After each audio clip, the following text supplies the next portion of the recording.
Bom dia para quem é de bom dia, boa noite para quem é de boa noite e boa tarde para quem estiver vendo esse programa depois no YouTube.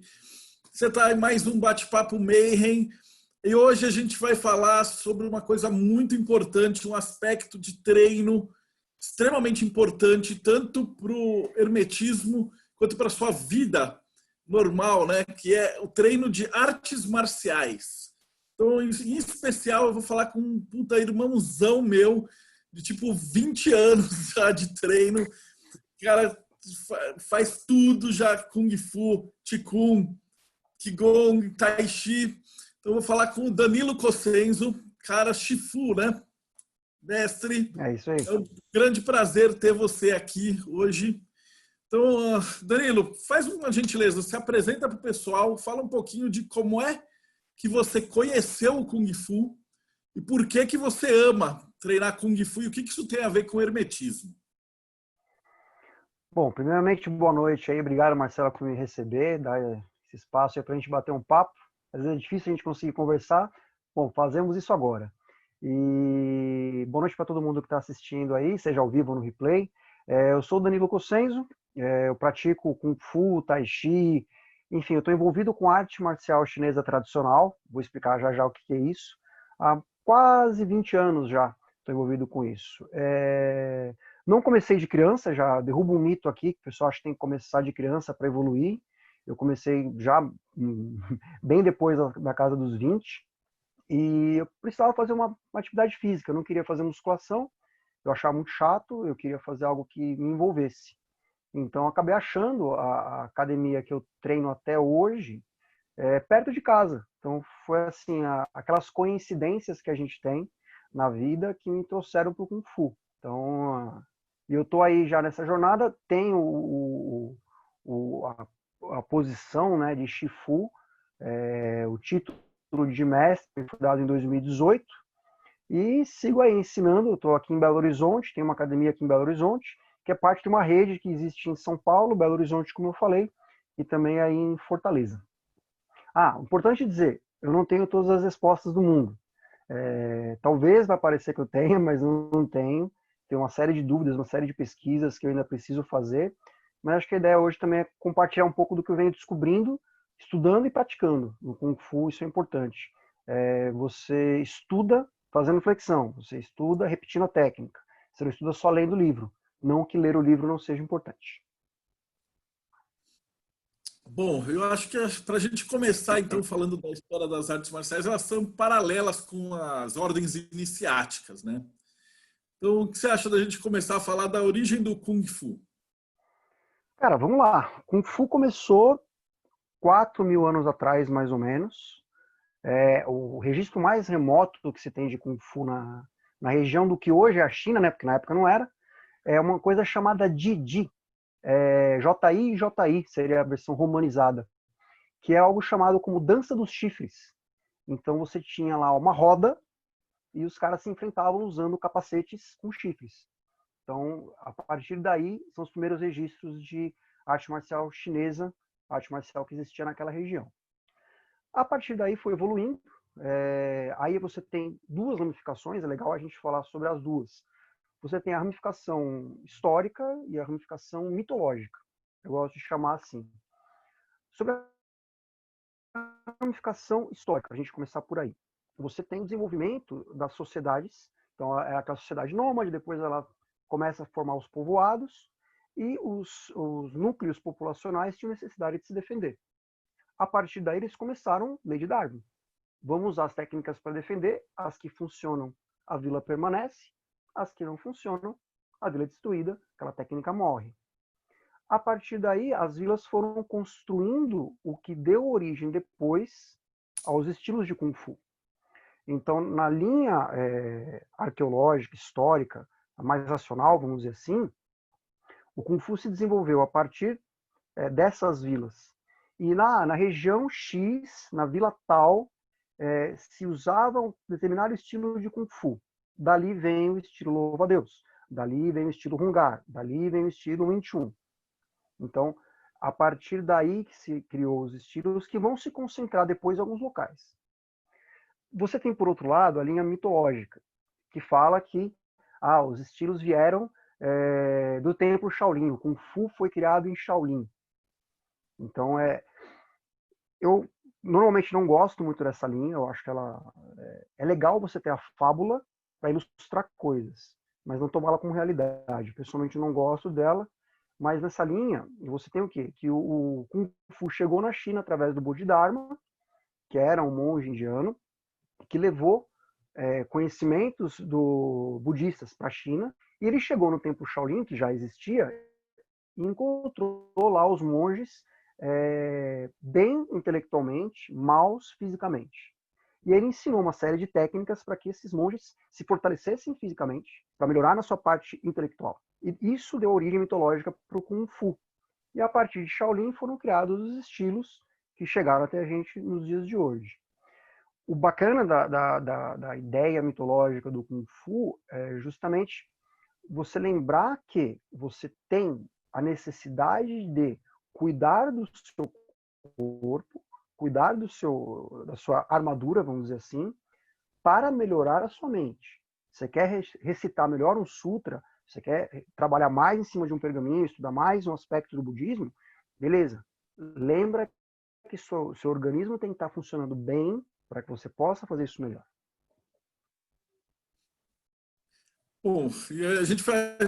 Vamos se concentrar então primeiro na parte física, né? Na parte histórica.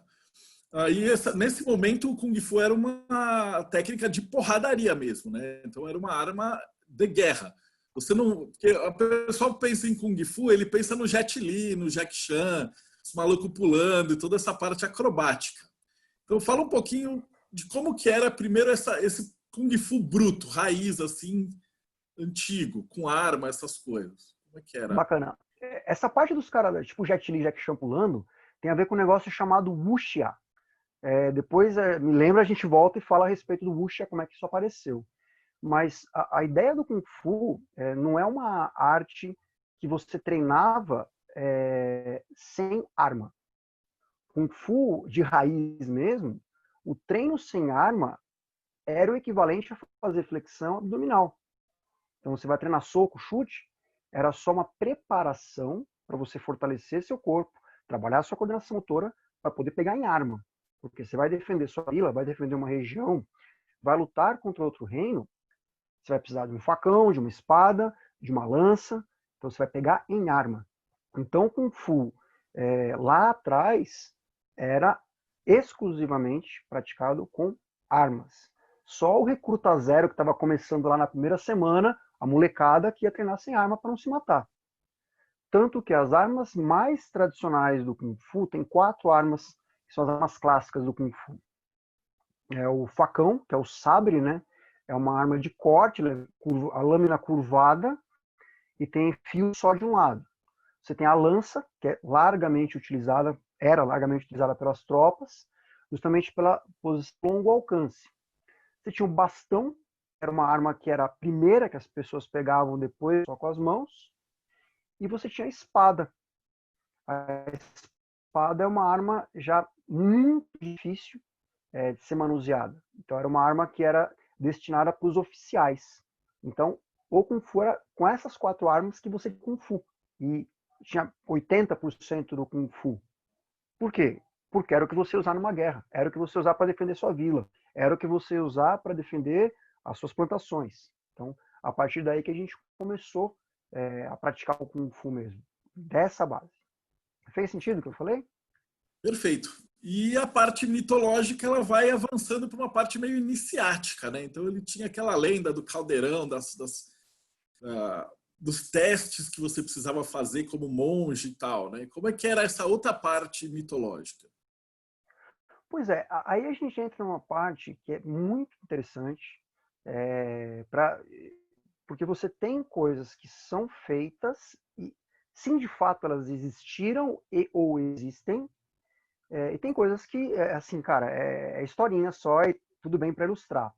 Por exemplo, aquela ideia do teste do caldeirão, que você tinha lá as tatuagens de um tigre, tatuagem de um dragão, que você segurava um caldeirão incandescente, lá o caldeirão estava no fogo, e você tinha que mover o caldeirão para abrir a passagem para sua liberdade, para encerrar seu treinamento. Então você tinha que, com os antebraços, pressionar o caldeirão quente, ia fazer as marcas do tigre e do dragão, e você colocava o caldeirão no lugar certo. Especificamente isso é um simbolismo bacana, mas que apareceu pela primeira vez no seriado Kung Fu, com o David Carradine. Então é o primeiro episódio, piloto. Você acha nas internets da vida esse episódio, a série inteira você acha. E foi daí que veio essa ideia. Então, isso é um dos mitos que é mito mesmo, e é um mito novo. Ele tem 60, 70 anos.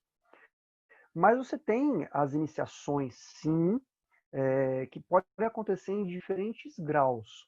Antigamente, se a gente for olhar para o século XVI, XVII, quem sabia Kung Fu, depois de uma série de evoluções aí, geralmente eram pessoas muito ricas. Então, aquela ideia do Kung Fu praticado por uma pessoa pobre, humilde, um andarilho, tem. Mas os fatos mostram que quem praticava Kung Fu na antiguidade, os mestres de Kung Fu antigos eram ricos. Então, eles tinham propriedade, então eles tinham lá uma casa gigantesca, uma propriedade gigantesca. E se você queria aprender Kung Fu, você ia lá na casa do mestre pedir para aprender Kung Fu. E ele poderia fazer, olha só, já usando uma linguagem de ordem, ele poderia pedir para você diferentes tipos de átrio, diferentes tipos de antecâmaras simbólicas, que você deveria passar um tempo, passando por algumas provações, para então começar a treinar. Às vezes a gente tem aquela imagem, o Zezinho começou a treinar com o mestre Zezão. Ele ficou 1 ano varrendo o quintal. Isso de fato existia. Isso de fato era assim mesmo. Por quê? Quando você ia pedir para o mestre para aprender o Kung Fu dele, o mestre ia te receber e ia passar a ser como seu pai. Ele ia cuidar de você como se você fosse filho dele. Você ia morar na casa do mestre. Você ia viver às custas do mestre. Como você ia pagar a sua estadia ali para aprender Kung Fu? Você vai varrer o chão, você vai ser o cozinheiro, você vai tirar o lixo. E aí tinham todas as tarefas que funcionavam como esse átrio, essa antecâmara de testes. Por quê? Para você conhecer o aluno, para você conhecer o cara que está chegando na sua escola e ver se ele é digno de dar continuidade para aquilo que você ensina. Isso é Tem sentido? muito parecido com a ordem iniciática, né? Os graus que a gente tem, vê em maçonaria, Rosa Cruz. Então, você vai provando que você vai tendo a qualidade para isso daí. Deixa eu ver o que a gente pegou. Me fala um pouquinho de uma dúvida que a galera sempre tem a respeito desses animais e os estilos, né, de Kung Fu. Então, você fala hoje, quais são os principais estilos de Kung Fu que existem? Pois é, aqui eu acho que é legal a gente falar disso sim, mas lembrar, primeiro que assim, não existe Kung Fu, não existe Tai Chi. Existe arte marcial chinesa. Isso é muito importante. Se as pessoas entenderem isso, vão estar à frente, assim, vários anos no entendimento da cultura chinesa. Por quê? Quando a gente pega qualquer estilo de Kung Fu, Wing Chun, vamos pegar um estilo famoso aí por causa do cinema. Wing Chun, na visão correta, ele não é um estilo de Kung Fu, é uma arte marcial sagrada. Louva a Deus, que é o estilo que eu ensino, que é o estilo que eu pratico, é uma outra arte marcial, totalmente separada. A garra de águia é outra arte marcial. Então você tem um guarda-chuva enorme chamado Kung Fu, que tem várias artes marciais ali dentro. Você tem, por exemplo, o Suai Jiao. Suai Jiao é um estilo de Kung Fu que não tem soco, porque ele é um antepassado do judô. Então não tem soco, não tem chute, mas estilo de Kung Fu. Você vê que a separação é muito maior. Por exemplo, o Tai Chi. A gente tende a separar Kung Fu e Tai Chi como se fossem duas coisas distintas. Elas não são. As duas são Kung Fu. A diferença é que enquanto o louva a Deus que eu ensino, ele é um estilo externo, um estilo explosivo, que você vai socar, chutar, dar, pular, o Tai Chi é uma arte interna. Eu vou focar na minha respiração, no equilíbrio do meu corpo, no balanceamento da minha postura.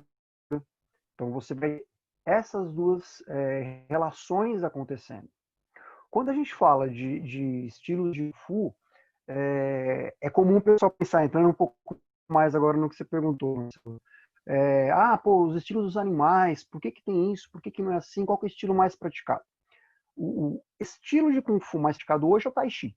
Por quê? Porque ele é altamente inclusivo. Todo mundo pode fazer Tai Chi, não tem restrições. Se você tem problema de joelho, com os devidos cuidados, você pode fazer Tai Chi. Eu tenho problema de coluna, com os devidos cuidados, você pode fazer Tai Chi. Então, isso é importante dizer. Agora, o que acontece? Quando a gente pensa nos animais, nos estilos em si, a gente tem uma coisa chamada boxe imitativo. A melhor tradução que a gente consegue fazer hoje é essa, boxe imitativo, ou estilos imitativos. Que é o quê? São estilos que imitam, em algum grau, o comportamento de animais.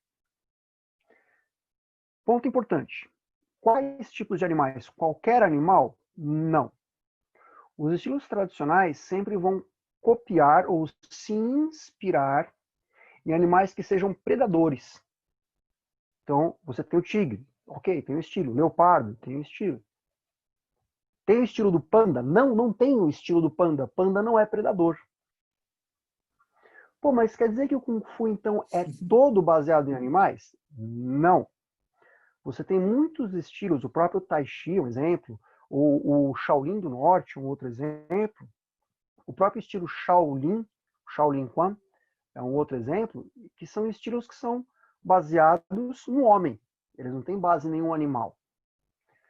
Ou o que gera também confusão é você ter movimentos que trabalham conceitos de um animal. Por exemplo, vou fazer uma defesa e vou fazer esse movimento com a mão. Fazer isso aqui, ó. Esse ângulo está melhor para vocês verem, quem está vendo aí pelo vídeo. Esse movimento é um movimento chamado, a mão em garça. Mão em garça, mão em louva-a-Deus, mão em tigre, e por aí vai. Todas essas mãozinhas, esses sinaizinhos de mão, eles são uma codificação para algo. Isso também é uma coisa muito legal vocês entenderem. Ele só é uma expressão para te dizer o que fazer em uma certa técnica. Quando eu faço isso, significa que você vai capturar. Quando eu faço isso, significa que você vai prender. Prender e capturar são conceitos distintos. Capturar significa que você vai reter. Prender é para você fazer algo. Primeiro, capturar, eu vou prender para julgar um prisioneiro. Então, você já tem uma diferença interessante aí nessa ideia da mão. Por que que tem que ter esse negócio de mão? Pensa na China antiga lá. O povo era analfabeto. Não adianta chegar lá o mestrão, barba branca, sobrancelha gigante lá, tipo Pai Mei, escrever lá um pergaminho e falar assim, ó, tá aqui todos os segredos do estilo. Só lê. Tio, não sei ler. Como é que faz? Então, o que precisava fazer? Criar essas codificações com figuras que as pessoas conseguiriam lembrar. Eu pratico o estilo tigre. Eu tenho que ser feroz. O movimento de garça. Eu tenho que capturar quando eu for fazer essa técnica. Então, essas imagens são importantes para isso. Por isso que a gente vê lá aquele... porque você tem lá o movimento, garça branca abre as asas. É uma forma poética para ajudar a pessoa a lembrar. Se eu falar, capture e faça tal coisa. Ou eu falo, garça branca abre as asas, é muito mais fácil de você lembrar. Então, daí que vem essa ideia toda de você conversar usando a linguagem, as figuras dos animais. Fez sentido, gente? Não, todo sentido. E aí a gente vai entrar na área de disciplina e técnica marcial, que é o equivalente às disciplinas que a gente precisa ter dentro do hermetismo, né? Então, uma coisa que a gente vê muito no hermetismo é o cara entrar no segundo dia, o cara já quer projetar, fazer o RMP, aí ele manda uma dúvida do 50º grau do círculo rubi, do Crowley e tal, e o cara não sabe nem fazer o exercício da vela. Então, como é que é esse processo do Kung Fu? Também acontece muito disso daí? A galera quer entrar e já fica afobado, né? Como é que se treina a disciplina? Cara, você acha de tudo no Kung Fu. Então, eu pessoalmente encontro isso com alguma frequência na academia. Vem gente lá para treinar e ele vê uma técnica, por exemplo, ele quer aprender o bastão no primeiro dia e não vai aprender o bastão no primeiro dia na nossa escola. A gente trabalha com um currículo estruturado, um currículo organizado como na faculdade. Então, é a maneira que a gente trabalha. Então, assim, se você vai fazer faculdade de, sei lá, física, você vai fazer no primeiro semestre, você vai rever cálculo, para depois você entrar nos conceitos lá de elétrica, termodinâmica e por aí vai. Para a gente funciona da mesma forma. Então, você tem que primeiro começar do básico. E a partir daí você vai evoluindo. Tem gente que faz diferente? Tem escolas, chifus, que podem agir de uma maneira diferente. Tem gente que vai e compra o que quer. Você monta seu kit. Eu quero aprender o ritual XYZ do Crowley e não sei o que, não sei o que, não sei o que do 50º grau. Alguém vai te vender isso. Não é Kung Fu tradicional, mas você acha. Só que você não vai ter profundidade de conhecimento. Por quê?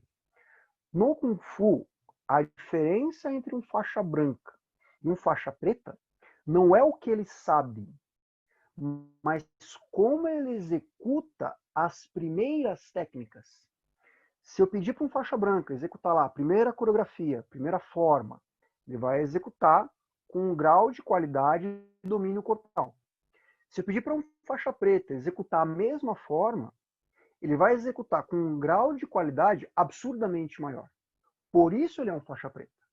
Porque ele fez, repetiu e entendeu mais do básico do que o cara que está começando.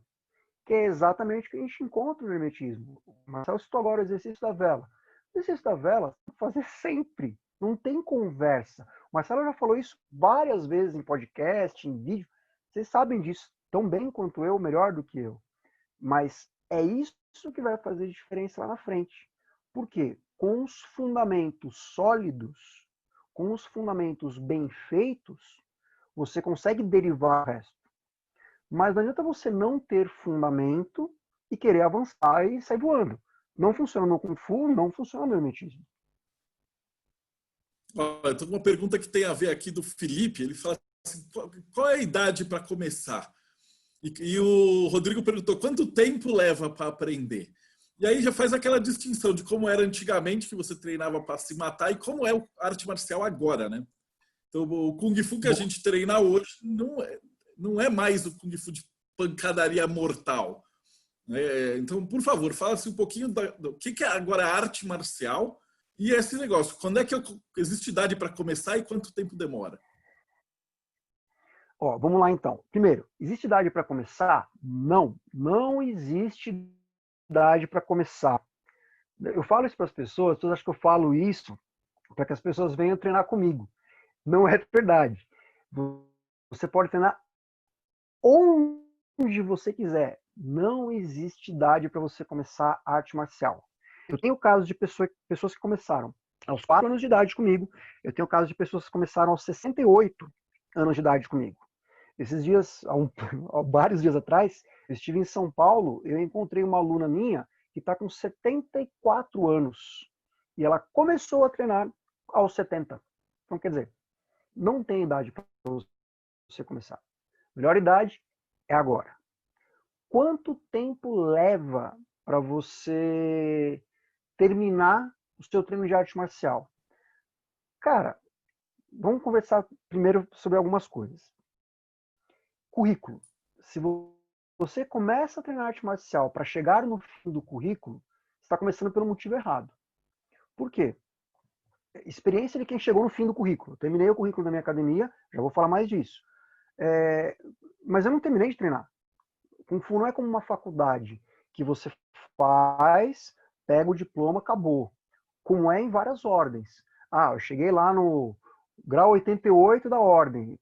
Cara, não quer dizer que você pode se aposentar porque acabou. Quer dizer que você tem todo um trabalho para fazer em torno disso agora. Nesse caso, funciona igualzinho. Não tem como. Você pode chegar no final de um currículo. No meu caso, por exemplo, demorou 17 anos para eu terminar o currículo da minha escola. Só que a minha escola tem um currículo específico, que não é padronizado com outras escolas. Podemos falar disso daqui a pouco, que é a estrutura familiar do Kung Fu. Outras escolas, você consegue terminar um currículo em 6 meses. Você termina, chega na última matéria em 6 meses. A minha demorou 17 anos. Eu demorei 17 anos. Eu conheço pessoas que demoraram menos tempo, demoraram 10 anos. Tem gente que chega na faixa preta com 4 anos. Tem gente que demora 10 anos para chegar na preta. Não tem um prazo específico, por quê? Porque vai do seu esforço. Quanto tempo você demora a passar do grau 1 para o grau 2 em qualquer ordem? Você tem um período mínimo obrigatório em muitas ordens, mas, acima de tudo, você tem que ver seu esforço. Se você lá começou numa ordem qualquer e você não vai nas reuniões, você não faz as atividades, você não entrega as monografias, você não faz os trabalhos, você quer ir para frente como? Se você não fez o que tem que fazer. Você vai demorar muito mais. Agora, se você se aplica corretamente, pô, estou fazendo tudo certinho. Ainda assim, pode ser que você demore um tempo maior que o coleguinha do lado. Por quê? Porque vai da sua bagagem, do seu tempo de estudo, do seu esforço, do seu conhecimento prévio. Vai variar tudo isso. O importante aqui é, quando você vai praticar arte marcial, e eu acredito que isso vale para as ordens também, não é uma corrida comparativa. Quem chegar primeiro não ganha nada diferente do coleguinha que chegar depois. Você vai fazer para você. A lei da comparação não vai funcionar em arte marcial.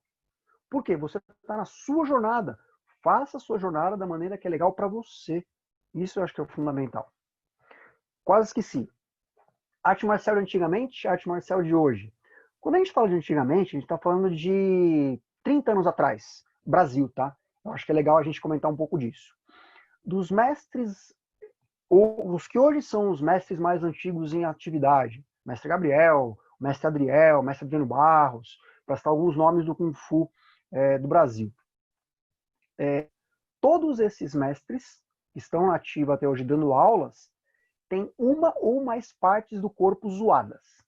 Zoadas tipo, o mestre Gabriel, por exemplo, acho que operou os joelhos já umas 4 vezes. Operou o ombro umas 5 vezes. Por quê? Porque antigamente, anos 60, 70, 80 no Brasil, o tipo de treino era mais ou menos assim. Vou chegar para treinar, beleza. Que hora você vai embora? Não sei. Porque você tem hora para chegar, mas não tinha hora para sair, dependendo do treino. Então você vai ter lá 1 hora de aquecimento, 1 hora de ginástica. Fazer as flexões abdominais, umas 100 flexões, umas 200 abdominais, tal, 100 polichinelos. Passou essa 1 hora, vamos lá para mais 30 minutos a 1 hora de técnica. Trabalhar os fundamentos, trabalhar as coreografias, as aplicações, as armas, as coreografias com armas, esse tipo de coisa. Acabou essa parte. Acabou o treino? Não, calma. Mais uns 30 minutos de porrada. Bota um capacete, não era sempre, as luvas, que não são as luvas de boxe, são luvas muito menores, mais parecidas com a do MMA, põe a coquilha, né, o protetor lá da área genital, e vamos pra porrada. Mais os 30 minutos é da galera se batendo. Passou os 30 minutos, e gente, se você nunca lutou, deixa eu contar um negócio pra você. Você lutar 1 minuto, parece que é 1 ano lutando. E era 30 minutos dessa prática. Passou esses 30 minutos, beleza. Acabou a aula? Não! Agora vocês vão sentar, porque o mestre vai conversar com vocês. E aí o mestre podia falar lá alguma explicação filosófica, passar alguma questão moral que envolve o Kung Fu. Esse treino que eu descrevi era mais ou menos como eram os treinos do grão-mestre Amaral, que foi o mestre do meu mestre, o mestre Gabriel Amorim. Então, daí você já vê como era. Imagina hoje a gente fazer isso. Cara, não tem condições. Às vezes as pessoas não conseguem. Estava escutando hoje o podcast com o Ricardo Bina, falando lá de meditação, de respiração. As pessoas têm dificuldade para tirar 2 minutos para respirar. Vão tirar 2 horas e meia, 3 horas para treinar Kung Fu? Não vão. Então a gente teve que adequar isso com a modernidade. Hoje é comum os treinos serem de 1 hora e meia, 1 hora, é o que eu uso na minha escola. E muitas das coisas não eram mais feitas, não são mais feitas hoje. Então, por exemplo, treino de combate, luta, porrada. Uma coisa que você pode fazer ou não, depende da escola. Na minha escola, a gente não trabalha com luta, com combate. Então, não vou botar um capacete luva e dar porrada em alguém, ou alguém vai dar porrada em mim. Não tem isso na minha escola. Por quê? Porque a gente entende que o Kung Fu é uma ferramenta de preparação da pessoa, de desenvolvimento da pessoa, e vai ser usada como um combate simbólico, usando os termos que a gente está acostumado dentro do hermetismo. É um combate simbólico que a gente vai ter. Esse é o entendimento que a gente tem na nossa escola. Outras escolas trabalham com esse entendimento. Há outras ainda que entendem que não, tem que ter porrada, tem que ter luta. Tem a prática de Kung Fu, em algum momento vai ter a prática de luta. Quem está certo, quem está errado? Não tem certo e errado. Você tem o quê? Como as escolas trabalham com 3 pilares.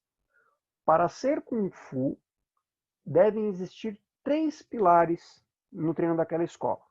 Primeiro pilar, se você treina Kung Fu, o que você faz tem que te trazer saúde. Se você treina Kung Fu, o que você faz tem que te trazer marcialidade, capacidade de atacar e defender. Se você treina Kung Fu, tem que ter beleza. Olha só. É Kung Fu? É. Então tem saúde, marcialidade e beleza. Ponto importante para a beleza. Quando você fala em beleza, não quer dizer ser bonito. Quer dizer ser feito com domínio, com controle. Para quem é de ordem aí, olha só que interessante. Saúde, marcialidade e beleza. Olha só que interessante aí. É um complemento legal também para as pessoas poderem refletir um pouquinho. É uma coisa que eu quero que você fale um pouco mais agora, que você já falou, mas eu quero que reforce, que é o tal do mito da faixa preta, que tem tudo a ver com o hermetismo, né? Quando foi o Jonas que perguntou quanto tempo demora, pressupõe que tem um fim, e na verdade não tem um fim. E no hermetismo é a mesma coisa, o cara fala assim, eu vou entrar na maçonaria, e quando é que termina? Cara, não termina. Então tem esse mito da faixa preta. Você pode falar um pouquinho mais assim? Porque você falou, demora às vezes 5 anos, 10 anos, mas depois da faixa preta tem Twain, né? Ainda. Sim, sim. Então, fala um pouquinho, porque isso tem tudo a ver com a verdadeira vontade. Então, se a gente fala dentro da alquimia que a verdadeira vontade, mas aí o cara descobriu grandes merdas. Porque uma coisa é o cara colocar, mas se ele não fizer a grande obra, bela bosta que o cara descobriu a verdadeira vontade. Aí os caras ficam tentando, achando que é um fim, né? Então, me fala como é que é isso na arte marcial. Bom, vamos lá. Primeira coisa, assim, faixa. Quando a gente falava, faixa preta, cara, já começou a olhar pelo lado errado. Por quê? Originalmente não existiam faixas. Lembra do que eu falei lá atrás? Da vila que tinha que se defender, tal, contra os inimigos, guerra contra outro reino. Ninguém estava nem aí no campo de batalha se você usava uma faixa preta ou uma faixa branca. Você usava um facão, uma lança, e se você morrer, você era ruim, se você saísse vivo, você era bom. Acabou. Faixa não servia para nada. Ainda não serve para nada, exceto uma coisa que eu vou falar. Mas, se você pensa em arte marcial e você usa a ideia de ter faixa é importante, ou ter grau é importante, trazendo para o nosso outro lado aqui também da conversa, não tem relevância nenhuma. Por quê?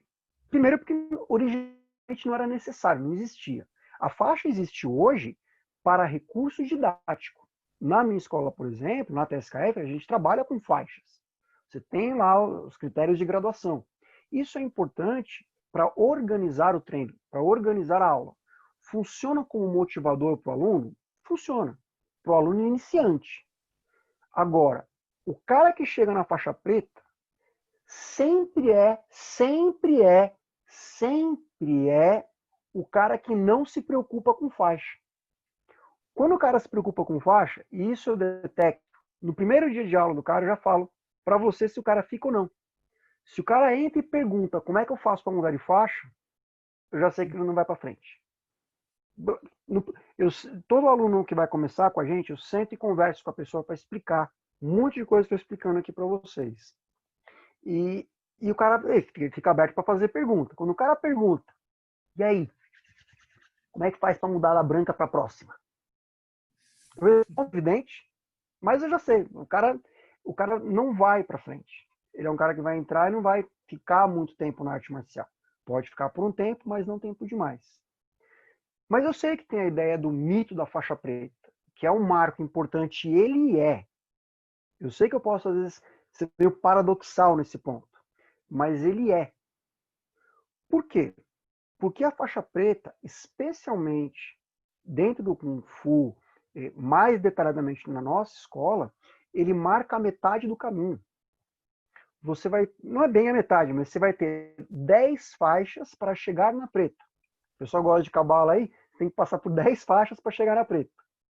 E depois da preta, você tem mais 7 graus dentro da faixa preta. Então, chegar na faixa preta, cara, deixa eu contar um negócio para vocês. Especialmente falando na minha escola. Chegar na faixa preta não é excepcionalmente difícil, tá? Não é um negócio homérico que você tem que ser tipo a encarnação do Bruce Lee. Cara, não é excepcionalmente difícil. O difícil é você dar seguimento após a faixa preta. Aí começa a ficar desafiador.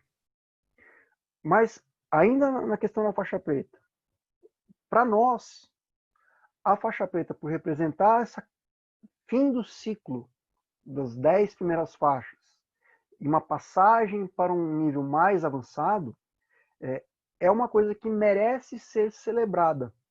Eu não sei se o Marcelo vai querer entrar nisso agora ou depois, mas a gente tem ritos específicos que são feitos no Kung Fu que marcam esse ponto. Por quê?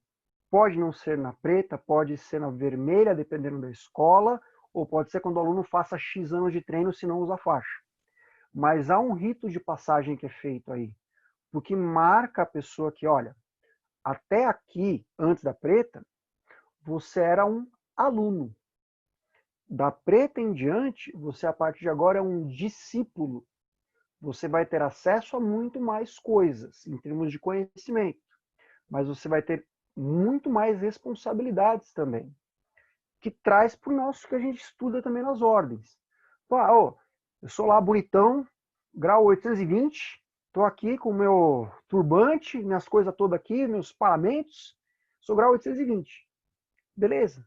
Você tem um grau 820 de responsabilidades. Maneiras de agir, maneiras que você não pode agir, coisas que você pode fazer, coisas que você não deveria estar fazendo mais. Então, você tem essa abordagem que você tem que observar. E que a faixa preta ela é simbólica apenas, e ela serve para um monte de coisa. Ao mesmo tempo, ela não serve para nada. Ela é só uma marcação no meio da jornada. Você tem um ponto A ao ponto B. Você tem um milestone aqui, né? Você tem um marco aqui para a jornada que você está trilhando. Consegui esclarecer um pouco mais, Marcelo? Ajudou? Perfeitaço. E vamos chegar então nessa parte dos rituais, então, agora. Você falou que tem os rituais que são semelhantes também às escolas iniciáticas. Então, como é que isso funciona em arte marcial, especificamente aí no Kung Fu? Bacana. Eu acho que o primeiro ritual, a gente tem, é muito similar com as ordens nesse ponto, porque você tem rituais que nem são rituais aparentemente relevantes, ou assim, todo enfeitado, ou todo simbolizado. Mas, por exemplo, se você quer treinar na nossa escola, isso o Marcelo conhece bem, primeiro você vai fazer uma aula de avaliação. Eu vi que alguém nos comentários colocou, eu achei alguém de Fortaleza, que viu que tem uma TSKF em Fortaleza, mas ainda não descobriu o preço. Na nossa escola, você não descobre o preço sem fazer uma aula de avaliação primeiro. Por quê? É uma jogada de marketing? Também, não vou negar. Mas vamos pautar a nossa relação por quem você é, para ver se você é a pessoa certa para estar na nossa escola, e quem eu sou, para ver se você acha que eu sou o cara certo para te ensinar. Na nossa escola, a gente ensina luta. Se vem um cara que quer treinar luta, mesmo que a minha mensalidade for R$1, o cara não vai treinar comigo. Porque eu não ensino o que ele procura, não adianta nada. Então, Isso é um exemplo de uma coisa que a gente faz no balcão da secretaria, aberto na frente de todo mundo, e para nós funciona como um rito. No confucionismo, e o confucionismo é todo pautado por ritos, ritos não são coisas necessariamente simbólicas ou magísticas. Apertar as mãos de alguém é um rito. O cumprimento do Kung Fu é um rito. A maneira que eu recebo uma pessoa pedindo informação na academia é um rito, de acordo com o confucionismo. Lá na frente tem outros ritos? Claro que tem. Um rito que é bacana a gente falar é um rito chamado Baishi. Escreve Baishi, B-A-I-S-H, porque assim, quem quiser pesquisar vai encontrar coisas sobre Baishi. Aí na internet tem isso daí. O que é o Baishi? O Baishi é o rito que faz com que uma pessoa torne-se parte da família. Volta no que eu falei lá atrás. Você ia treinar na casa do mestre, o mestre deixava você varrer no quintal, aquela coisa toda. Pô, você varreu o quintal lá há 10 anos e é o melhor varredor de quintal, você foi aceito na família. Você vai passar pela cerimônia do Baishi. O que eu posso contar sobre o Baishi? O Baishi pode variar de escola para escola. Ele pode ser muito fechado ou fechado. Por exemplo, no Baishi da nossa escola, você não pode tirar foto, exceto em um momento. Não pode ter nenhum tipo de registro. Você não registra o Baishi da nossa escola, exceto por um momento, que aí você pode fazer uma foto oficial. Aquelas fotos tradicionais, todo mundo deve ter visto isso, né? Tem o mestre lá sentado, os caras em volta, e aí faz a foto. A foto faz parte do rito. Tem um jeito certo de fazer a foto. Depois a gente pode falar mais disso. Mas a ideia do Baishi é o quê? A tradução literal seria tomar chá. Então o Baishi é o quê? Eu, como aluno, vou chegar para o Marcelo, que é o mestre da academia, e vai ser servido chá para nós dois, e nós dois tomaremos chá juntos. Na China antiga, tomar chá junto com alguém de autoridade significa que aquela autoridade te reconhece como alguém próximo bastante para ter este ato íntimo. Se eu tomo chá com o Marcelo sendo mestre da academia, quer dizer que o Marcelo está me recebendo no seio da família. Eu passo a fazer parte da família do Marcelo. E isso me dá acesso a algumas coisas. Então, cheguei na faixa preta. Na nossa escola, você passa pelo Baishi quando você atinge a faixa preta. Então, quer dizer que a partir daí você vai começar a aprender uma série de outras técnicas, uma série de outras matérias muito mais avançadas. Inclusive, no nosso caso, né, as armas especiais. Então, lembra que eu falei das 4 armas? Bastão, facão, lança, espada. Essas armas você consegue ver antes. Foice, guandal, pudal, punhal duplo, uma série de outras armas, é só a partir da preta, só para quem passou pelo Baishi. Lembrando que o Baishi, a cerimônia de iniciação da faixa preta, do aluno graduado, pode variar de escola para escola também. Eu só dei o exemplo do meu caso e o exemplo geral do tomar chá. Fez sentido, Marcelo? E é muito parecido com a ideia de que você atinge um patamar de avanço, né, da sua técnica, no hermetismo mesmo, tal da verdadeira vontade, que o pessoal também identifica muito e fala, é um negócio impossível de chegar. Cara, não é impossível de chegar, o impossível é colocar em prática. Então, até chegar lá na faixa, se você for treinando, belezinha. Na vida real também, no hermetismo também, na Umbanda também. É engraçado que você falou do tomar o chá, porque tem muito a ver com quando o Exu, você vai lá visitar a casa e tal, geralmente é o espírito, a entidade vai pedir para tomar chá com você. E existe sim uma troca de energia. A gente não falou nada de energia ainda, a gente está só arranhando a parte externa aí da ordem, né? Mas o Kung Fu e as outras artes marciais, elas são muito mais profundas do que isso, né? Então vamos começar a arranhar um pouquinho agora na parte energética. Então você já falou que existe aí a troca de energia do chá. Então o que você acha da gente passar agora para o Qigong? Então me explica um pouquinho o que é o Qigong. Bom, o Qigong é o Qigong, né? O Kung é o que fala de Qigong, é o mesmo de Kung Fu. E o Qigong é C-H-I. Então, Qigong é uma das traduções, pode ser outras traduções válidas também, mas Qigong é o que a gente vai usar aqui. Ele é um conjunto de técnicas de respiração e ou movimentação. Então, você tem várias linhas de Qigong. Você pode ter Qigong marcial. Você vai usar isso para se fortalecer para a luta. Você vai ter o Qigong terapêutico, que é usado para você melhorar seu sistema imunológico. Você tem o Qigongs de endurecimento do corpo. Quem pode falar disso muito bem é o Marcelo, fala até melhor do que eu. Na nossa escola, atualmente, a gente trabalha só com o Qigong terapêutico, que é o quê? É você trabalhar uma série de exercícios, são 12 exercícios ao todo, que são feitos numa saraivada só, que visam melhorar a circulação energética do seu corpo. Você dá uma limpada em todos os seus meridianos, dá uma limpada no fluxo energético do seu corpo e dá uma, como se eu fosse dar um restart no servidor. Pensa que tem um servidor operando e de tempos em tempos eu vou lá e vou dar uma reiniciada no servidor para ele não dar pau. Ele está funcionando? Está funcionando o servidor. Pô, não tá caindo nem nada? Não está caindo nem nada.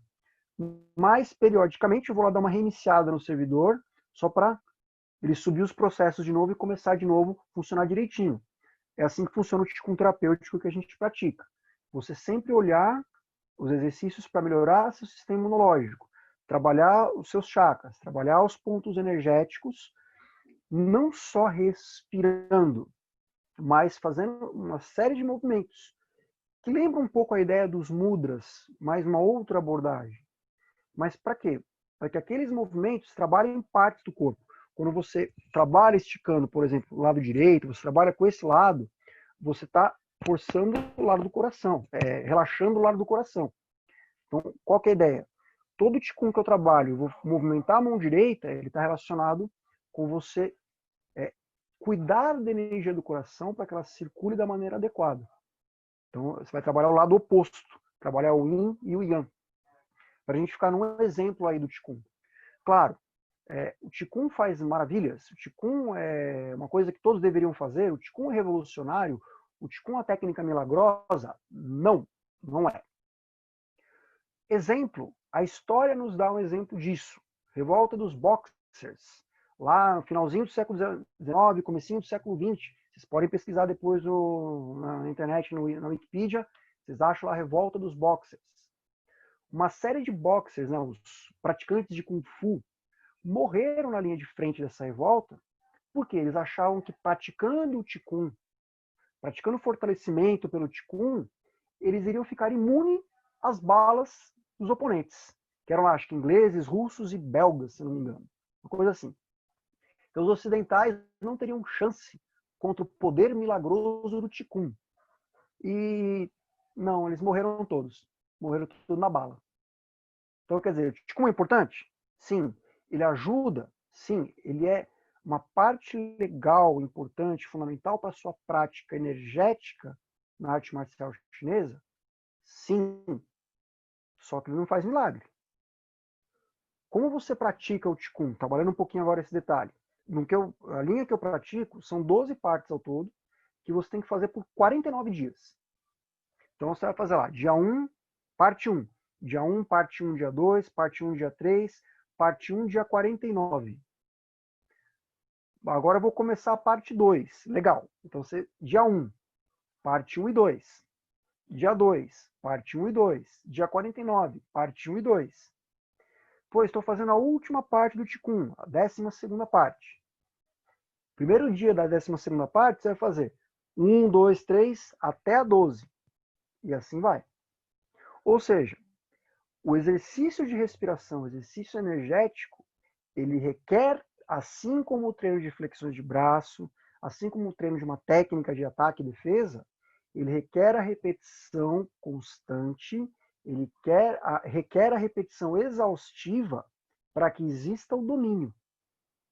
Imagina se a gente respirasse, fizesse técnicas de respiração, só parar, sentar e respirar. Por 30 minutos, 49 dias seguidos. Já seria uma grande evolução para a gente. Então, o Qigong trabalha com as coisas simples e a partir daí desenvolve as complexas. Fez sentido, Marcelo? Pô, fez todo. E o camisa de ferro também era a mesma coisa, o Qigong de fogo. Mas o terapêutico não é aquele que eu treinava, que você tinha que ficar no cavalo 3 minutos primeiro. que o método que eu fazia era muito brutal. Eu lembro que eu ainda era casado com a Luciana e eu ia para academia, eu saía da Diamond às 6 da tarde, eu ia para academia e eu ficava até às 11 da noite na academia, todo dia de segunda até sábado. E aí eu fazia o Qigong que nem um desesperado, um insano, né? Era 1 hora por dia na respiração. E era um treco muito de monge, muito, muito doido mesmo. Mas você canalizava uma energia tão forte. Depois eu fui perceber que é o mesmo princípio do Reiki. Sim, O que eu sentia quando você treinava o Qigong de fogo é que você parava ali na porrada, aquelas palhaçadas que a gente fazia de ficar quebrando pedaço de concreto com soco, colocando na garganta. E depois eu vi que o treino do Reiki é muito parecido, só que ele puxa a energia da egrégora e ele joga na outra pessoa como cura, né? E o método é basicamente idêntico, assim. O terapêutico que você está falando, ele tem cura também? Tem passe de mão e passar a energia de um para o outro? ele vai trabalhar. Primeiro, assim, tem algumas semelhanças com o que você praticava, mas ele é bem mais leve, bem mais light. Então, por exemplo, vai ficar lá no cavalo, você vai ficar 2 minutos no máximo na primeira parte. Então, daí você vai desenvolvendo o resto. Mas a ideia central é você trabalhar a energia da terra, a energia do homem e a energia do céu. Muita coisa na arte marcial chinesa, na cultura chinesa em geral, trabalha com esses 3 planos. Você tem o plano inferior, o plano da terra, dos animais. Você tem o plano do homem, que é o mundo dos desejos, da coragem, das virtudes, dualidade. E você tem o plano do que está acima, que é o céu, que é o divino, o que é sutil. Então, a linha terapêutica ela trabalha com você captar a energia desses 3 reinos e harmonizar essa energia em você. Então, ela não trabalha, por exemplo, com você passar a energia para alguém. Você ajudar a sua energia, e você doá-la para alguém ou canalizá-la para alguém. A ideia é você trabalhar com ela dentro de você. Você capta do universo, traz para você, tira a energia velha, coloca energia nova e se fortalece. Quem pratica o Qigong terapêutico regularmente, é muito, muito, muito difícil ficar doente. Eu faço devida cautela, não estou dizendo que é um remédio contra o Covid, porque não é. Apenas você vai ter um sistema imunológico mais forte do que você teria se não o fizesse. Não quer dizer que você fique imune ou não a algo. Mas o que a gente observa em quem pratica isso com regularidade é muito difícil ficar doente. É difícil mesmo. E um outro ritual que eu sou apaixonado, eu cheguei a praticar assim, umas 2 vezes, mas eu sou muito ruim porque eu sou muito torto, que é a dança do leão, que é totalmente ritualístico e macumbístico. E os chineses também já fazem isso há milênios. Então eu queria que você me falasse um pouquinho mais desses outros rituais que são paralelos ao Kung Fu. Por exemplo, a Tá. dança do dragão e dança do leão. Vamos falar um pouquinho de cada uma. Vamos lá. Bom, deixa eu ver por onde eu começo, porque praticamente a gente abre um universo à parte. Mas vamos tentar colocar assim. O que é o leão? Primeiro, não tinha leão na China, tá? Então já é importante dizer, o leão para o chinês é um animal mitológico. E você tem várias explicações, vários mitos, para que o leão passasse a existir na história chinesa. O mito um dos mais conhecidos, que é o mais fácil a gente explicar aqui agora, é o sonho do imperador. Então você tinha um imperador que numa bela noite sonhou com um animal que era o leão. Então, quer dizer, o imperador é divino na China. Então, o sonho do imperador quer dizer o sutil do sutil do sutil do divino. Se o sutil do sutil do sutil do divino teve um sonho, cabe aos mortais materializar isso daí. E aí conta-se esse mito que os assessores do rei, os secretários, os ministros se juntaram e construíram um leão nas medidas que o imperador disse. Qual que é a função do leão? A função do leão é eliminar a energia yin e renovar a energia yang. Então, o leão ele trabalha com energia positiva, o foco positivo, não benigno, mas positivo. Quando se usa a dança do leão? Você vai inaugurar um comércio, faz dança do leão no primeiro dia. Você vai inaugurar, vai ter um casamento, faça dança do leão. É uma data importante, por exemplo, no novo chinês, está começando o novo ano, faça a dança do leão. Então, o leão vem justamente para limpar a energia yin, trazer uma nova energia yang. Marcelo conta várias vezes isso nos podcasts, vídeos que ele fala. O ritual de cortar a fita. O ritual de cortar a fita é o quê? Você está começando alguma coisa a partir do momento astrológico. A dança do leão tem uma função parecida com cortar a fita. Estamos começando algo, deixa eu limpar a energia yin, colocar a energia yang para o negócio que está começando, seja um casamento, seja um ano, ir para frente, realizar, fazer coisas com energia yang. Todo leão é macho. Não existe leão fêmea. Todos eles vão ser sempre machos. Se você observar, até enquanto a gente está conversando aqui, vou procurar aqui para colocar para vocês. Todo leão ele tem um chifre na parte superior. O que quer dizer esse chifre? O chifre do leão chinês, ele é uma expressão da energia yang. Então, ele complementa o trabalho que o leão faz. Ó, vou colocar aqui nos comentários. Não sei se vai aparecer aí, senão depois eu coloco para vocês, para quem tiver curiosidade, a imagem de um leão chinês. Mas você pode procurar aí no YouTube, no Google, o leão chinês vai aparecer aí para gente. Marcelo, tá me ouvindo bem? Deu uns sinais aqui?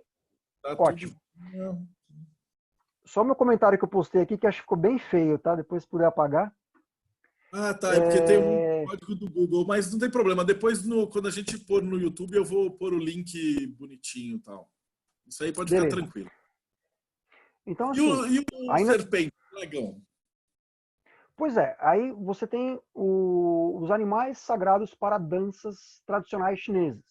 O leão é um dos exemplos, vou ver se eu vou lembrar de todos, porque alguns já não são mais praticados e alguns nunca chegaram no Brasil.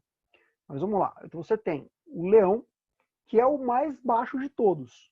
São 5 animais, se não me falha a memória, e o leão é o mais raso dos caras. E ele já é um ser divino na mitologia. Depois você vai ter o dragão, a dança do dragão. Importante dizer, o que é o leão? O leão são 2 pessoas. Uma pessoa que cuida da cabeça, uma pessoa que cuida do corpo ou da bunda. Depende de como você achar melhor falar. Isso faz um leão. 2 pessoas fazem um leão. Para um dragão, você vai ter várias pessoas. No mínimo 5 pessoas fazem um dragão. O dragão é segurado. Você tem hastes e você tem as peças do dragão. E as 5 pessoas conduzem o dragão. Qual que é a função da dança do dragão? A mesma do leão, mas vai trabalhar com o aspecto yin e yang juntos. Então, a dança do dragão é feita normalmente com a figura de uma bola. A bola representa o yin e o dragão representa o yang. E aí tem sempre o dragão querendo pegar a bola. Isso aí a gente consegue ver. Se você procurar imagens de dragão, é comum você ter um dragão representado com uma bola na frente. A ideia é representar o yin e o yang. Depois do dragão, acima dele, você vai ter se eu lembro direitinho, a fênix, que não é exatamente como a nossa fênix ocidental, mas há alguma similaridade. A fênix ela trabalha muito com o aspecto yang puro, assim como o leão. Acima da fênix, você vai ter o Qilin. Qilin, eu sei que está difícil de entender, mas ele é unicórnio. Não é, a gente traduziu como unicórnio no ocidente, mas não tem nada a ver com unicórnio. É uma criatura, uma figura meio bestial assim, e não dá para dizer qual animal que é, mas o Qilin, ele também tem a ideia do yin e do yang juntos. E acima do Qilin, deixa eu ver se eu lembro, é o... Não vou lembrar agora o nome dele, o nome dele é bem esquisitão mesmo, que são áreas rurais da China que ainda fazem dança desse bicho. Mas dá para dizer o que ele parece. Se você já assistiu aquele desenho antigo da Disney, Lilo e Stitch, o último animal, que eu não consigo lembrar o nome, é o Stitch. É a cara do Stitch, o corpo do Stitch. Então o Stitch foi escarrado desse animal chinês. A gente não vê dança dele mais, você pode procurar no YouTube à vontade, você não vai encontrar. Os outros que eu falei, se você colocar especialmente em inglês, você vai encontrar. Essas danças dos animais têm o aspecto de você trabalhar energia, como eu falei, mas elas não acontecem só por conta dos animais, das pessoas que estão vestindo ali o animal. Ela acontece também por conta da instrumentação. A instrumentação existe e é tão importante quanto. Voltando agora para o leão, que a gente vê no dia a dia, super fácil de achar. Para você ver a dança do leão, você vai ver um tambor, e é um senhor tambor. Você vai ver também um gongo. Então, a pessoa segura assim e bate no gongo. E você vai ver também pratos. Então, a pessoa batendo 2 pratos assim. O que quer dizer os instrumentos? O tambor, ele está ligado justamente ao plano terreno. Ele tem a ver com a batida do coração do leão. Quando você tem o prato dá a ideia do que está acima, o reino superior. E a ideia é simular como se fosse um raio caindo. Então, representa o raio caindo. O raio caindo também é yang, também é energia yang. E o prato representa isso. E o gongo, que foi uma adição posterior, está ligado com o reino do homem. O gongo está ligado com o plano dos desejos, da dualidade. Então, o gongo, tanto que muitas organizações e instituições chinesas antigas tinham um gongo lá, para avisar que era hora do treino, para avisar que era hora do almoço, para avisar que a vila estava em perigo. Para os assuntos do homem, o gongo que representa essa energia. Então você tem esse aspecto dos Tenho instrumentos. 2 perguntas aqui, a do Daniel e da Elisa. Desculpa interromper. Tem algum animal sobre o yin puro? Você falou que tem o yang e os misturados. Existe algum ritual que trabalha com yin? Não. Não. A energia yin, o chinês ele tem muito. O chinês é um bicho muito, muito, muito supersticioso. Então, você trabalhar com a energia yin é uma coisa que eles não veem com bons olhos. Então, você não tem nada que é puro yin na cultura chinesa, porque eles trabalham sempre com a ideia de gerar prosperidade, de gerar vida, gerar riqueza. Então, a ideia do yin é o tempero, mas nunca vai ser o prato principal em qualquer aspecto da cultura chinesa. Tinha mais uma pergunta. Eu vou achar aqui. Enquanto isso, agora a gente está aqui. Enquanto você acha a pergunta, deixa eu contar mais uma curiosidade aí da superstição dos chineses. Você não vai achar coisas relacionadas com 4. É muito comum na China não ter o 4º andar de um prédio. O que a gente tem com o número 13 no Ocidente, o chinês tem com o número 4. Por quê? O 4 é sh, sh. Sh tem uma sonoridade parecida com morte. Então, o chinês evita coisas com o número 4 justamente porque o som do número 4 parece com o som da palavra morte. Então, eles evitam demais o número 4 em tudo. Eu achei uma das perguntas aqui do Jonatas, que é se o Qigong que a gente está falando é algo que também tem na Cabala. Na verdade, não. O Qigong da Cabala judaica é outra coisa. Ele tem a ver com karma, tem a ver com destino, tem a ver com fazer o que você tem que fazer. O Qigong é só uma pronúncia igual, mas são palavras completamente diferentes, sentidos completamente diferentes. Ó, coloquei, agora eu consegui colocar sem fazer bagunça, tá escrito Qigong aí como normalmente a gente fala, romanizado, né? Aqui no Ocidente tá dessa forma aí.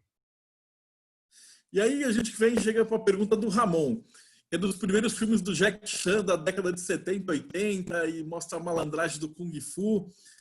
Como é que o Kung Fu evoluiu no século XX? Ele parou de ser um negócio bem de porrada e ele se tornou uma coisa muito parecida com uma dança, né? Inclusive nos filmes eles fazem muito dessa parte de acrobático, né? O Wushu. Então, se puder falar um pouquinho mais a respeito... Eu vou dividir em 2 perguntas. Então, primeiro a gente vai falar de essa parte de que mudou da porradaria para a parte plástica.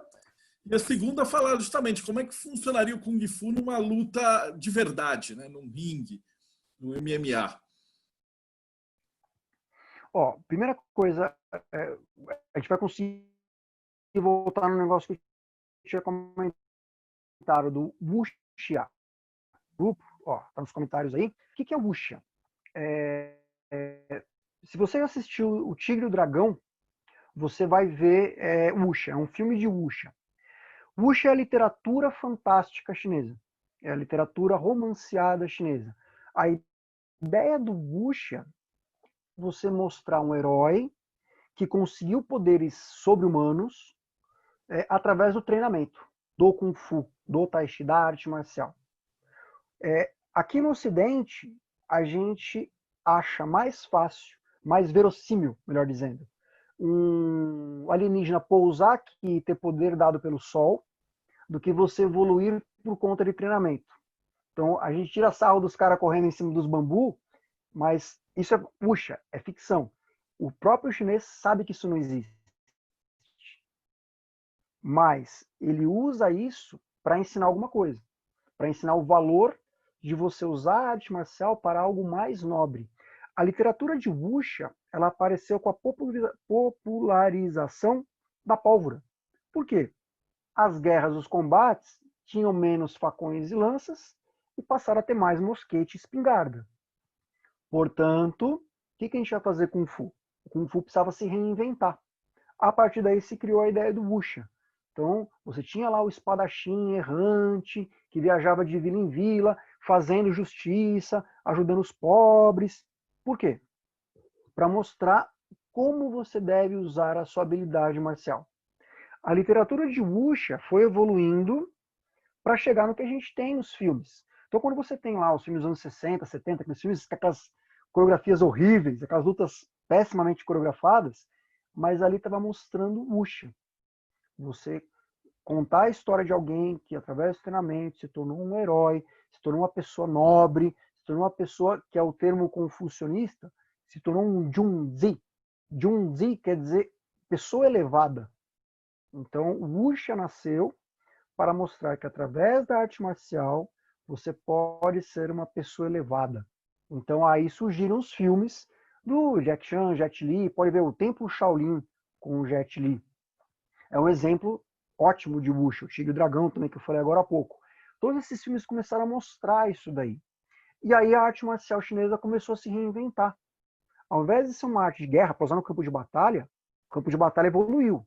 Mas, quando a pessoa olha para dentro, dá para fazer muito mais coisa. Ela pode usar isso para se melhorar, para evoluir. E aí os filmes começaram a trazer essa parte, que não começou nos filmes aleatoriamente. Pode ver que eu deixei um gap, né? Você tinha lá a antiguidade, quando apareceu a literatura Wuxia, e os filmes. O que aconteceu nesse meio tempo? Foi a mudança da política chinesa. Eu prometo que eu não vou criar polêmicas aqui, prometo. Mas você tinha a monarquia chinesa que estava morrendo. E você teve a chegada do período republicano chinês, que foi mais ou menos parecido com o período republicano brasileiro. E depois do período republicano, você chegou no período socialista comunista. Os chineses perceberam o seguinte: a gente tem que fazer alguma coisa com o nosso povo, porque o nosso povo ele é dominado pelo ocidental, ele não tem estima, ele não tem autoconfiança. O que a gente faz com o nosso povo? Cidade. Vamos criar o Kung Fu como esporte nacional, como uma arte nacional, como orgulho do povo chinês. E passou a fazer desse esporte, dessa arte, uma das ferramentas para reconstruir a identidade cultural chinesa. E aí entra diretamente na pergunta, é um nome recente. Filmes de Kung Fu que a gente começou a falar Kung Fu. Como chamava lá atrás? Lembra que eu falei? No comecinho eu falei Didi nos chifres. Quando você chegava no final do período monárquico, século XIX, Kung Fu chamava Wui. Wui significa arte marcial. Quando virou república, passou a se chamar Guoshu. Wushu significa arte nacional. Então, bem ligado com o que eles queriam fazer. Posteriormente, a China moderna, pós-evolução cultural, colocou o nome de Wushu, Wusu, que é arte marcial, mas escrito com ideogramas diferentes. Lá na China é muito comum você falar Wushu, Wusu. Aqui no Ocidente, Kung Fu. Se você for para a China e falar Kung Fu, o pessoal te entende? Entende. Porque chinês é um bicho comercial. Então eles sabem que dá muito mais dinheiro você falar o que o ocidental quer. Então, se é Kung Fu, vamos falar que é Kung Fu, que tá tudo bem. Fez sentido essa questão da mudança do tempo aí? Isso, totalmente. A gente tem a ideia do que o herói ocidental ele é meio que o ganhador da loteria. Então o maluco é picado pela aranha radiativa, ele cai do sol, ele é sempre o escolhido na narrativa da grande jornada e ele ganha um superpoder do nada, né? E ele sai do mundo medíocre para o mundo superior. E a narrativa da jornada heróica oriental, ela envolve todo esse trabalho que você falou. Tipo, você vai ver Dragon Ball, o cara começa um bostinha e vai treinando. E aí, cada Dragon Ball que passa, o cara não ganha do nada os poderes. Naruto, Cavaleiros do Zodíaco, todos os animes que são, e mangás, né, que são bem famosões, os super-heróis eles fazem essa evolução. A gente percebe muito claramente essa diferença, né, nas duas jornadas. E aí a gente vai chegar nessa parte do Kung Fu, né? Que chega a parte da, porra, então quer dizer que Kung Fu agora é só viagem e voo, e o Jack Chan e tal, né? E no combate? Ele acaba perdendo toda essa qualidade de porradaria para causar dano, né? Ele não se torna mais um esporte de combate. Então, me fala a diferença entre uma arte marcial e um esporte de combate. Bacana, vamos lá. Ó, esporte de combate, fácil. MMA é o melhor exemplo de esporte de combate que a gente tem hoje. O que você tem para treinar MMA? Vou dar um resumo, não é minha área, inclusive, mas eu vou dar um resumo do que eu conheço. Você tem lá uma equipe e o atleta tem um treinador. É isso. Esse treinador vai passar os treinos para o atleta, vai cuidar do atleta para lutar em determinados combates. Passou o tempo, pode ser que esse atleta decida trocar o treinador e a equipe dele aqui do Brasil por um treinador e uma equipe norte-americana, porque ele vai receber um dinheiro melhor, ele vai ter uma bolsa melhor nessa nova equipe com esse novo treinador. E ele muda e está tudo bem, está resolvido, não se fala mais no assunto. Então o esporte de combate, ele trabalha com uma premissa de que não existe relação mestre-discípulo. A arte marcial tradicional, não só o Kung Fu, como o Karatê, a gente tem um outro exemplo aí, ele trabalha a relação mestre-discípulo. Você tem uma estrutura familiar envolvida. Lembra do Baishan que eu falei mais cedo? Então, o que acontece? Eu treino com o mesmo mestre há quase 20 anos.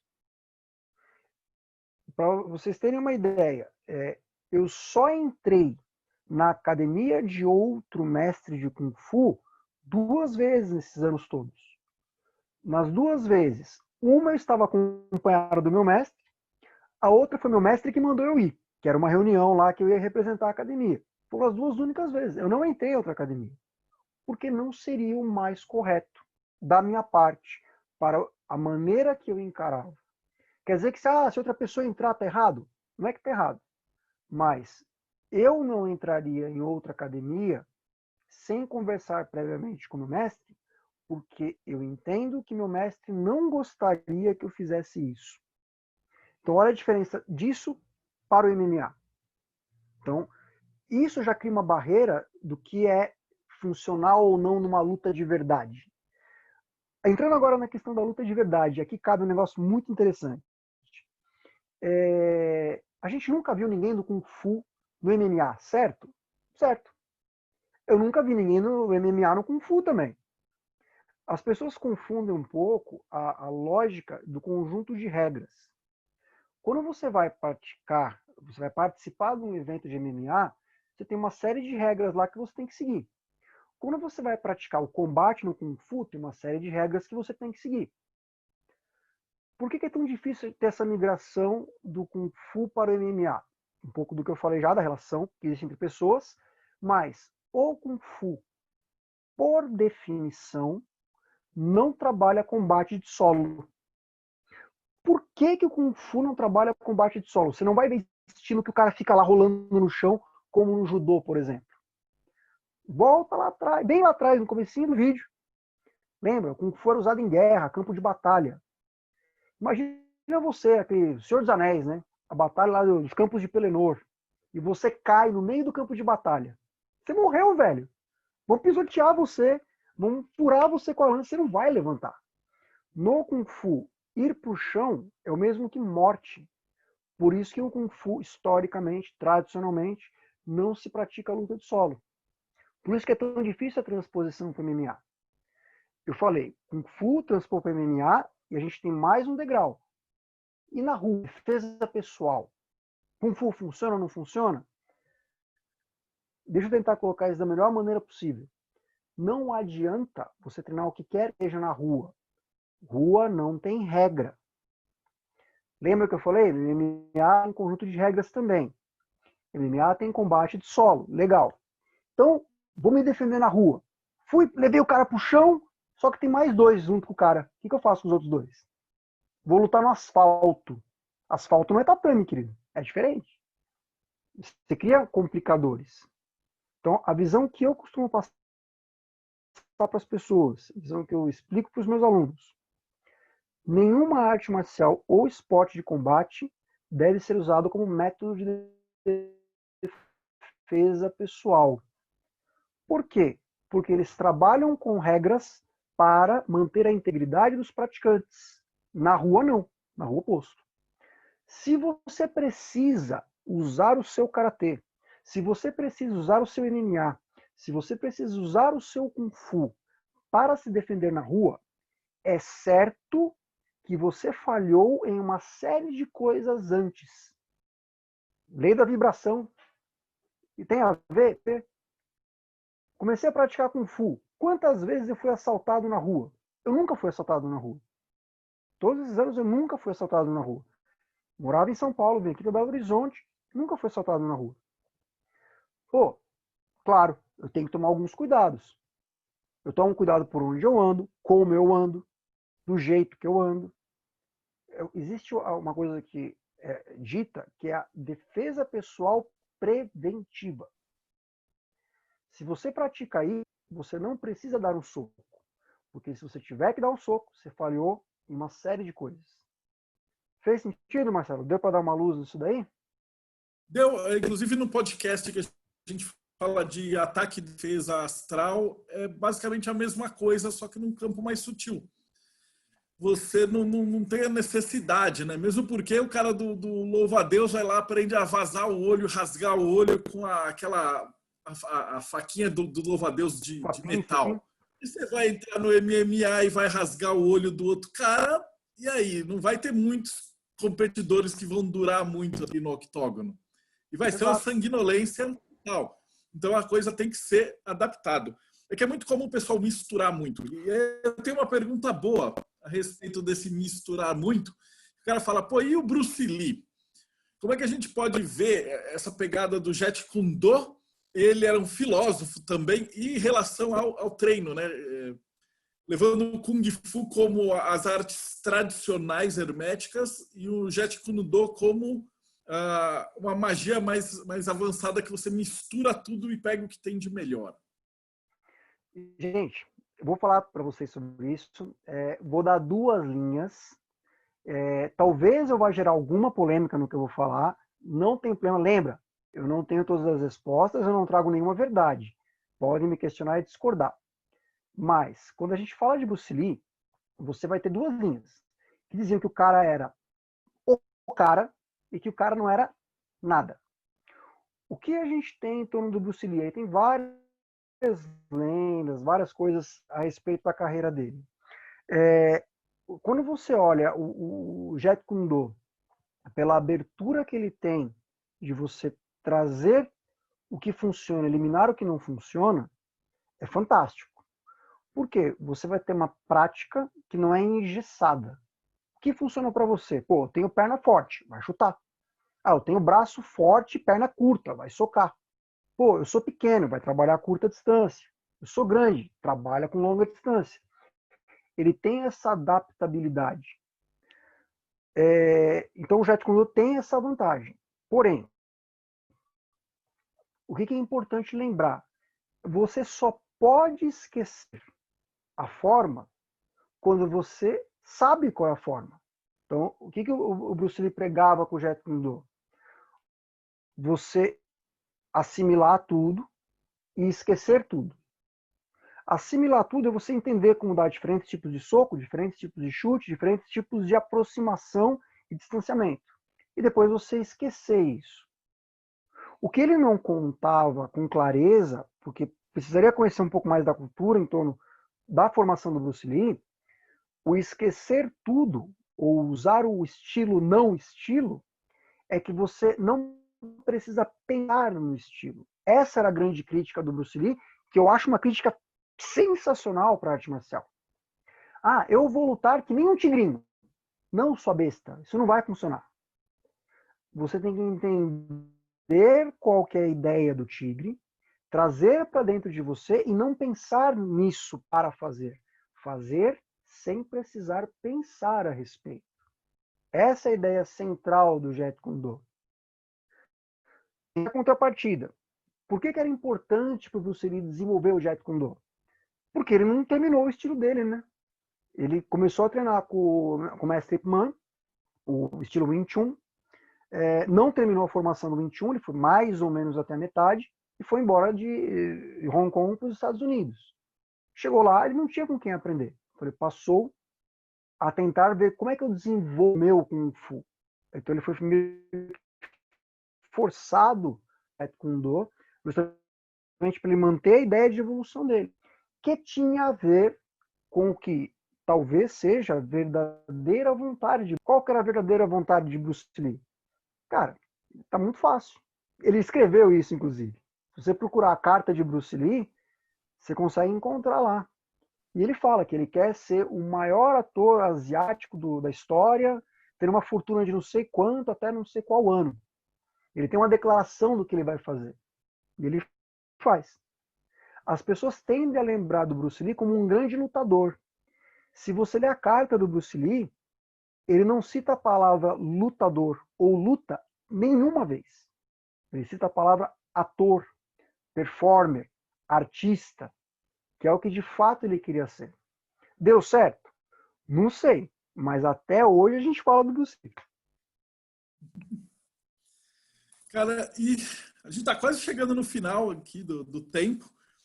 Eu ia falar da parte de disciplina, que também é extremamente importante. Porque se o cara chega e não tem disciplina, como é que se cria uma disciplina para se estudar uma arte marcial, que também é o mesmo processo que ele vai aplicar no hermetismo? Cara, disciplina é uma das coisas assim mais difíceis da gente trabalhar. Primeiro pelo seguinte, vou treinar arte marcial porque ela dá disciplina. Mentira, não dá. A arte marcial não dá disciplina. Se a arte marcial desse disciplina, ninguém tinha falado jamais, ou tinha achado legal, uma coisa chamada estilo do bêbado. Então, a arte marcial não traz disciplina. Mas a arte marcial pode trazer disciplina. De que maneira? Primeiro, você criando um ambiente que favoreça a criação da disciplina. Por exemplo, na nossa escola, se você vai treinar, você vai chegar no horário. Aí, se eu chegar atrasado, você não faz aula. É simples. Pô, Danilo, matriculei com você, vou ir fazer aula com você, cheguei 1 minuto atrasado. Você não vai deixar eu entrar? Não. Ah, então eu vou cancelar o contrato. Tá bom. A gente perde o aluno, mas não perde a disciplina. Por quê? Porque criamos um ambiente disciplinado. Outra característica que nós temos, tirar o calçado para entrar no tatame. Nós treinamos uma academia que tem tatame, só não vai entrar com calçado da rua. É a coisa mais comum das pessoas esquecerem nos primeiros dias de tirar o calçado. Tirar o calçado, na cultura oriental, é um ato de humildade. E a primeira coisa que as pessoas esquecem é tirar o calçado. A pessoa lembra de fazer a reverência, lembra de cumprimentar, mas esquece de tirar o calçado, porque ela não tem humildade. Se ela não tem humildade, como ela vai aprender alguma coisa? Por exemplo, disciplina. Difícil, né?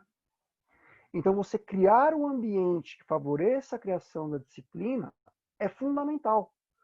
Tem escolas que você pode treinar a qualquer hora? Tem. Depende muito da abordagem daquela escola. Então, você tem ambientes que criam disciplina. Você tem formas de ensinar que criam disciplina. Por exemplo, se você for treinar Kung Fu numa boa escola, você vai notar que você passa uma boa parte da aula aprendendo coisas novas, uma parte menor da aula aperfeiçoando o que aprendeu.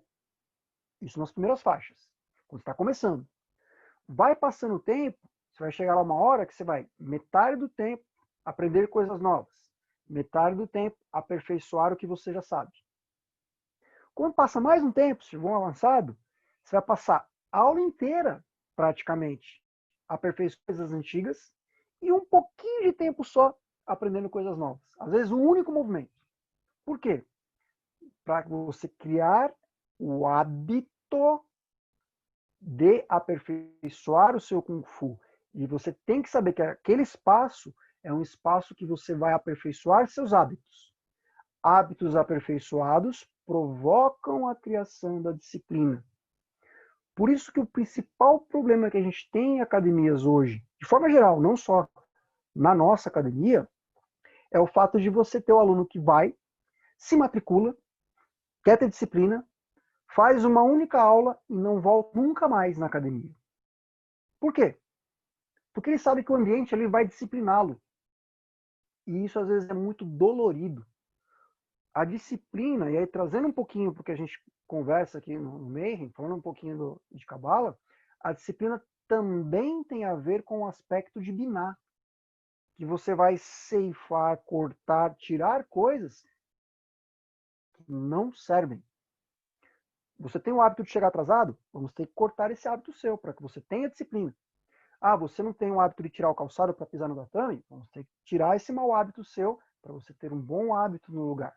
Então, a disciplina ela é cultivada através de hábitos, se nós tivermos um ambiente propício a isso. Formas de lidar, formas de tratar a pessoa propício a isso. Caso contrário, não tem milagre não, gente. Disso que você falou, dá para perceber que no Kung Fu e outras artes marciais, karatê, etc e tal, você, por esse conjunto de regras, você vai criar uma egrégora também, né? Existe esse conceito no Kung Fu? Existe o conceito da egrégora no Kung Fu, é um conceito muito, muito, muito, muito forte e pouco percebido pelos praticantes. Porque você tem uma variedade de praticantes que necessariamente tem um interesse em aprofundar um conhecimento hermético, ou entender o que tem por trás dos conceitos. Então, eles acabam não percebendo, mas ela está lá. Você, por exemplo, na nossa escola, a gente tem um hábito. Quando era normal, a gente tem um hábito. A gente não emenda feriado. Você tem um feriado no sexta-feira, vai ter folga na sexta, aula normal no sábado, folga no domingo. Então, por exemplo, carnaval. Carnaval aqui, a academia funciona normal. Sábado de carnaval abriu, segunda de carnaval abriu, quarta-feira de... Por quê? É uma coisa que as pessoas nem perguntam. Faz parte da egrégora. Quem pergunta sobre o funcionamento da academia é quem está chegando, que ainda não tem egrégora formada. E essa energia de disciplina, de trabalho contínuo, de trabalho constante, as pessoas carregam da academia para o seu dia a dia. Então, eu tenho alunos que descrevem que eles melhoraram muito em outros aspectos de suas vidas por conta desses conceitos que foram desenvolvidos na academia. De não chegar atrasado, de fazer o básico bem feito sempre. Então, é comum as pessoas sacarem essa energia de egrégora lá da academia e usarem no dia.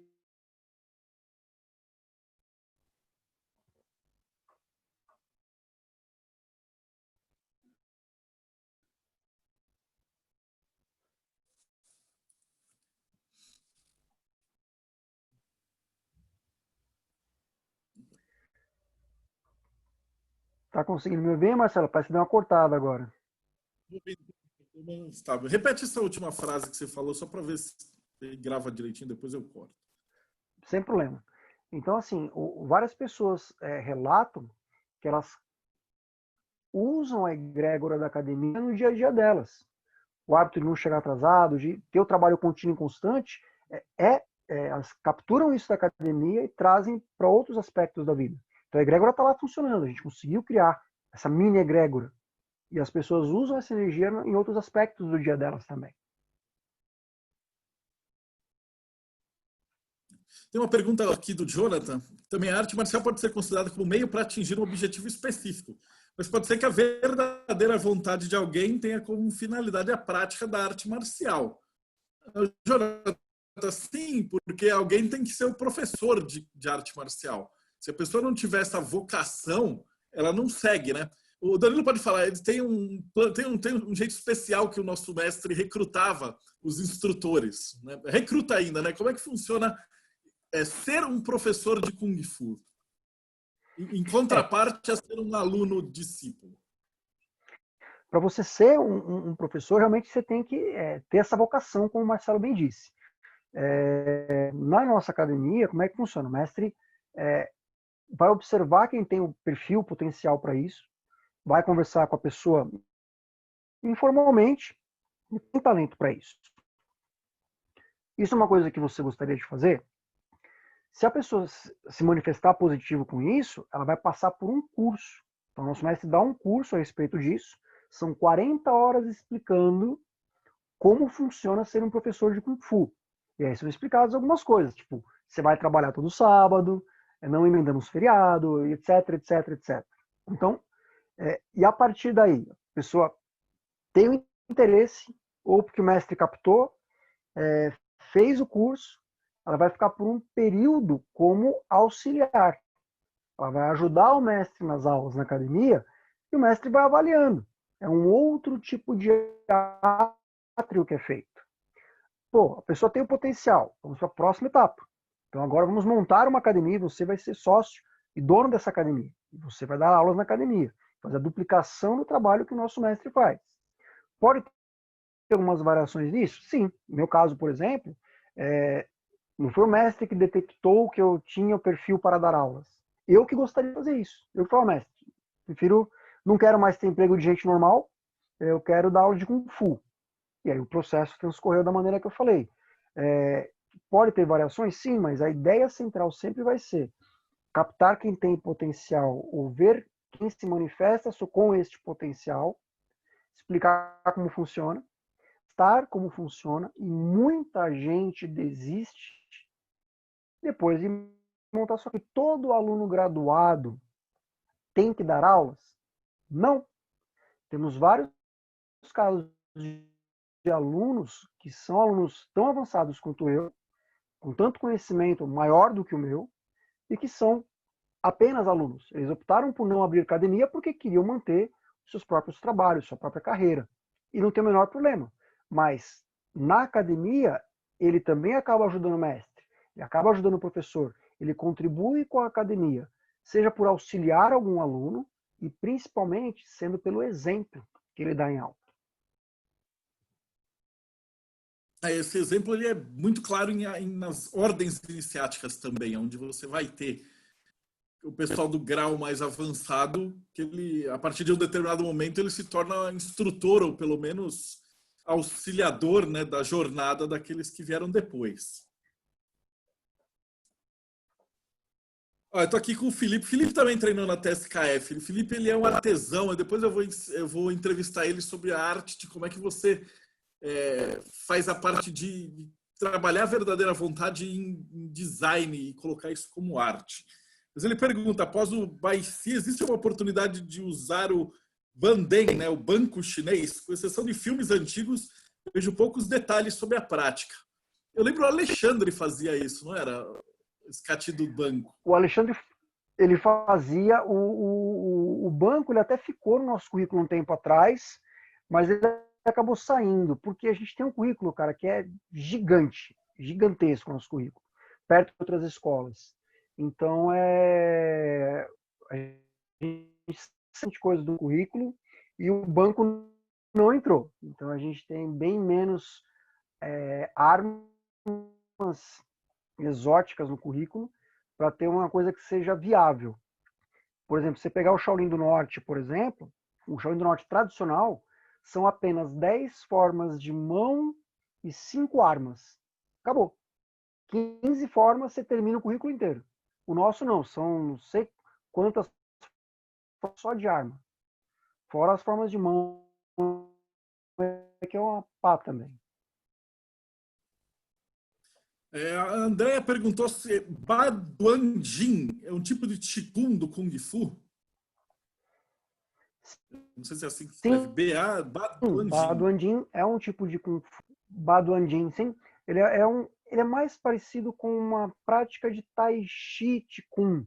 Então, vai trabalhar com movimentos e vai trabalhar a questão energética. Baduanjin, quem faz fantástico, cara. Fantástico porque ele é... Não treino ele, não tenho conhecimento aprofundado dele, mas é uma forma de movimentar muito. Com um pouco áudio, né? Ele estava ficando um pouquinho picado. Mas acho que hoje também, sábado de noite, tá todo mundo carregando, né? Putz, Danilo, cara, foi um prazerzão falar com você. A gente está chegando aqui no fim do tempo.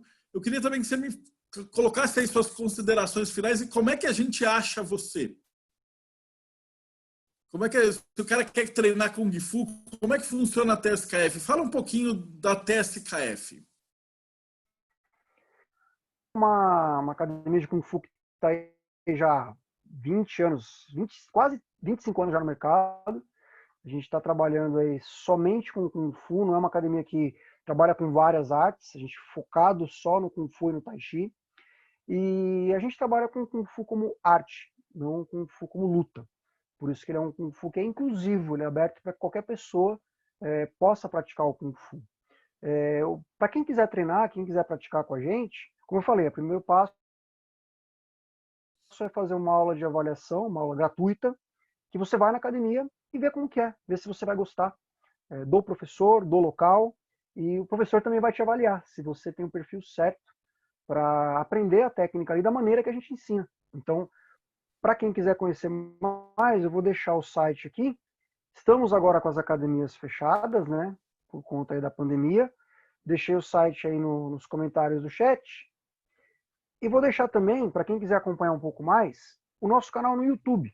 Por que eu estou deixando o YouTube? Pelo seguinte, a gente praticamente de segunda a sábado tem vídeo no canal. Ou a gente está fazendo lives de segunda, vídeos gravados. No momento, por exemplo, eu estou fazendo uma série sobre mitologia chinesa.